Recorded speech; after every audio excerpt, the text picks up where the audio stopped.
Je, umewahi kuamka usiku ukiwa na hofu baada ya kuota nyoka?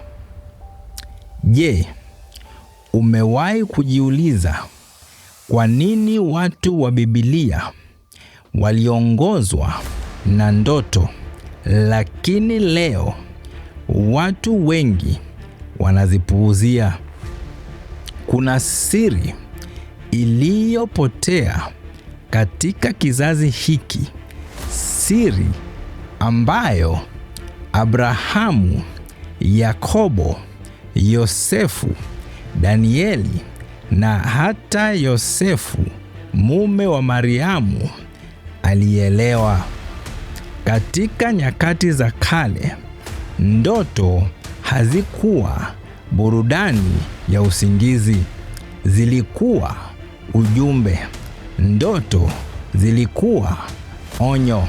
Ndoto zilikuwa mwongozo wa hatima. Swali ni hili: je, kuna ujumbe ambao Mungu amekuwa akikutumia kupitia ndoto zako, lakini umekuwa ukipuuza? Na je, ndoto ya nyoka ina maana gani katika ulimwengu wa roho? Leo tutaingia ndani ya siri zilizofichwa ambazo zilifanya watu wa kale kufanikiwa kwa sababu waliweza kusikia kile ambacho wengine hawakuweza kusikia. Tofauti kubwa kati ya kizazi cha kale na kizazi cha leo si teknolojia, si elimu, si pesa. Tofauti kubwa ni namna walivyotambua sauti ya Mungu. Wakati sisi leo tunakimbilia Google kutafuta majibu, wao walimtafuta Mungu. Wakati sisi tunapuuza ndoto, wao waliandika ndoto zao chini. Wakati sisi tunasema ni mawazo tu, wao waliamini kuwa kuna ujumbe nyuma ya pazia la ulimwengu unaoonekana. Ndiyo maana tunaona falme zikijengwa. Ndiyo maana hatima zikibadilishwa. Ndiyo maana tunaona vita vikiepukwa na maisha yaliyookolewa, kwa sababu mtu mmoja alichukua ndoto kwa uzito. Lakini kuna swali moja ambalo wengi hawajawahi kujiuliza: kwa nini Mungu alichagua kuzungumza na wanadamu kupitia ndoto? Na kwa nini nyoka ndiye mnyama anayeonekana mara nyingi katika ndoto za watu wengi duniani? Kabla hatujafika mwisho wa somo hili, utaelewa siri ambayo inaweza kubadilisha namna unavyoangalia ndoto zako milele. Biblia inasema katika kitabu cha Yoeli 2:28, wazee wenu wataota ndoto na vijana wenu wataona maono. Hii inaonyesha kuwa ndoto na maono si jambo la Agano la Kale pekee. Ni sehemu ya namna Mungu anavyowasiliana na watu wake. Katika Agano la Kale tunaona Yosefu alipokea ndoto za hatima yake. Farao aliota ndoto kuhusu miaka ya njaa na mavuno, naye Nebukadneza aliota ndoto zilizofunua hatima ya mataifa. Danieli naye alipokea maono ya mwisho wa nyakati. Katika Agano Jipya tunaona Yosefu mume wa Mariamu akiongozwa na ndoto. Mamajusi wakionyeshwa njia kupitia ndoto. Paulo akipokea maono yaliyobadilisha mwelekeo wa huduma yake. Mungu hakubadilika, lakini wanadamu walibadilika. Ndoto za usiku versus maono ya mchana. Ndoto za usiku huja wakati umepumzika. Ndani ya ukimya wa usiku, akili ya kawaida inapungua nguvu na roho inaweza kupokea taarifa kwa urahisi zaidi. Maono ya mchana mara nyingi huja wakati mtu yuko macho. Ni picha za kiroho au ufunuo ambao Mungu anaruhusu mtu kuona akiwa macho. Ndoto ni kama barua na maono ni kama mazungumzo ya moja kwa moja. Vyote vinaweza kutoka kwa Mungu, lakini vinahitaji kupimwa kwa neno la Mungu. Ndoto ya nyoka, maana yake kiroho. Hapa ndipo wengi hukosea. Sio kila nyoka katika ndoto ana tafsiri ile ile. Katika Biblia, nyoka mara nyingi anawakilisha udanganyifu, anawakilisha hekima, anawakilisha vita vya kiroho, anawakilisha mashambulio la adui, nguvu za giza zinazopingana na kusudi la Mungu. Tangu bustani ya Edeni, nyoka amekuwa ishara ya udanganyifu, lakini mazingira ya ndoto ndiyo huamua utafsiri wa ndoto. Je, nyoka alikuwa anakufukuza au alikuwa ulimshinda? Sasa mazingira ndiyo kila kitu. Je, alikung'ata au je, alikuwa mkubwa au mdogo? Je, na hofu au amani? Ulikuwa na hofu au amani? Haya yote ni muhimu katika tafsiri.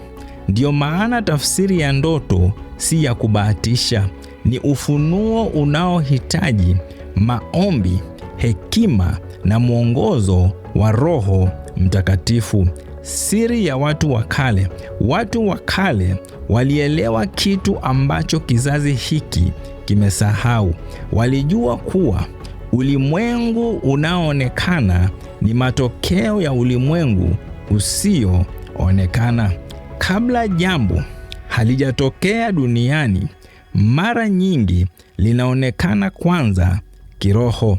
Ndiyo maana Farao aliona njaa kabla haijafika. Ndiyo maana Yosefu aliona ukuu wake kabla haujatimia. Ndiyo maana Danieli aliona falme kabla hasijainuka. Walikuwa wanaishi mbele ya wakati wao kwa sababu walikuwa wakimsikiliza sauti ya Mungu. Fikiria kama Yosefu angepuuza ndoto zake, asingekuwa mtawala wa Misri. Fikiria kama Yosefu, mume wa Maria, angepuuza ndoto ya kukimbilia Misri, labda mtoto Yesu angeuawa. Fikiria kama Danieli angepuuza maono yake, sehemu kubwa ya unabii wa Biblia isingeeleweka. Je, kuna jambo ambalo Mungu amekuwa akijaribu kukuonyesha lakini umekuwa ukipuuza? Na je, kuna onyo au je, kuna mwongozo? Je, kuna hatua ya imani ambayo umeogopa kuchukua? Na hapa ndipo siri kubwa ilipo. Watu waliofanikiwa kiroho katika Biblia hawakuwa watu waliokuwa na habari nyingi. Walikuwa watu makini kwa sauti ya Mungu. Walipoota waliomba, walipotazama maono walitafuta tafsiri, walipopokea ujumbe walichukua hatua, na hapo ndipo hatima zao zilibadilika. Huenda tofauti kati yako na kiwango kingine cha mafanikio ya kiroho si maombi zaidi. Huenda ni ujumbe mmoja ambao Mungu amekuwa akikutumia kupitia ndoto na bado haujazingatia. Usiogope ndoto. Usiabudu pia ndoto. Ziweke mbele za Mungu. Zipime kwa neno la Mungu. Omba hekima. Tafuta uongozi wa Roho Mtakatifu, na kumbuka, Mungu bado anazungumza. Swali si kama Mungu anazungumza. Swali ni, je, wewe unasikiliza?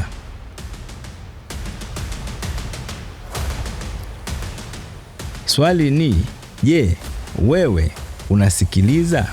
Ikiwa somo hili limekubariki, andika kwenye comments, Mungu bado anazungumza.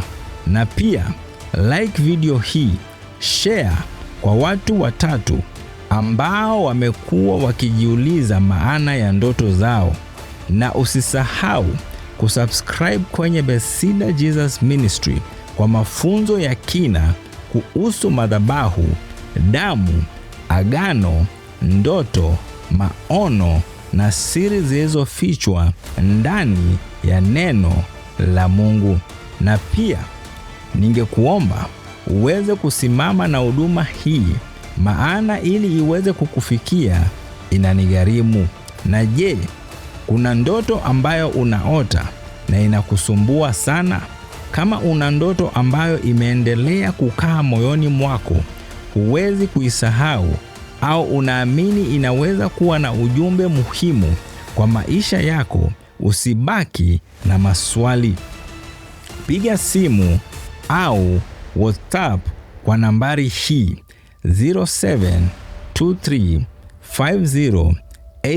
0723508528. Tuombe pamoja, tuichunguze kwa mwanga wa neno la Mungu na kutafuta uelewe wa kile ambacho Mungu anaweza kuwa anakufundisha kupitia ndoto hiyo. Usipuuze ndoto ambayo huwezi kuisahau. Huenda ikawa ni ujumbe ambao maisha yako yanahitaji kusikia. Sasa kama umenisikiliza na bado haujampokea Bwana Yesu, ningependa kukupa nafasi hii. Rudia nyuma yangu. Sema, Bwana Yesu, mimi ni mwenye dhambi. Niko mbele zako. Nisamehe leo dhambi zangu zote na makosa. Futa jina langu kwa kitabu cha hukumu. Andika jina langu kwa kitabu cha uzima. Nimemkataa shetani na kazi zake zote. Nimekupokea Yesu uwe Bwana na mkombozi wa maisha yangu kuanzia sasa na hata milele. Amen. Kama umeomba ombi hilo, nipigie simu na tukaeze kuomba tena pamoja. Tuonane tena wiki ijayo. Mungu akubariki and shalom.